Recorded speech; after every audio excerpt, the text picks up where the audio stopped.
It's a great honor to be invited here down here to KAIST.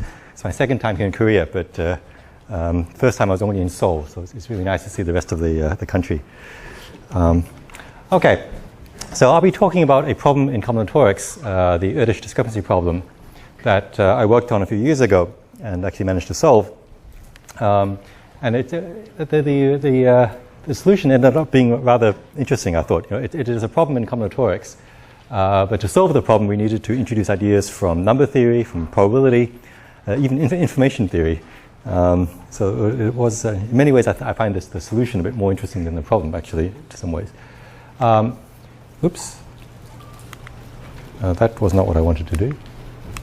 Okay. There you go. Okay, so... Yeah, so just these two. Oh, these, okay, got it. Oops.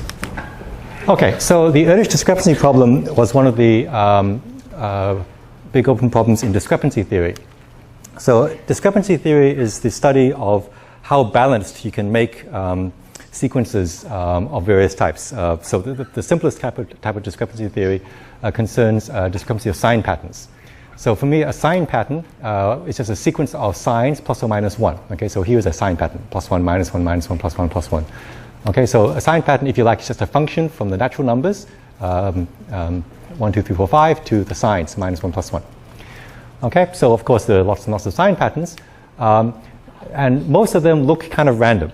If you write down a sign pattern of plus 1s and minus 1s, you expect about half as many plus 1s, sorry, half the time you should have plus 1s, half the time you should have minus 1s, and so your sequence should be very equally, evenly distributed in practice.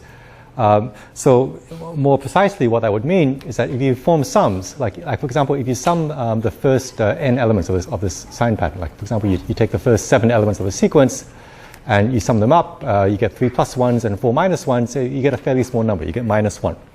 And that's because this sequence is fairly well balanced. It has fairly low discrepancy on this interval of length 7, so that when you sum up all these, when you sum up these n signs together, you get something a lot less than n because there's a lot of cancellation. Okay, so we call the discrepancy of a sequence how much. Well, roughly I mean, there's different types of discrepancy, but we, roughly speaking, the discrepancy of a sequence is sort of measures how much cancellation there is in the sequence. What you do is that you add up all the elements of the sequence in some set, such as this initial segment of the sequence, and you see how large these sums are, and these sums we call the discrepancy. And one of the basic questions is how low discrepancy can you make a sequence? Like how balanced can you make a sequence?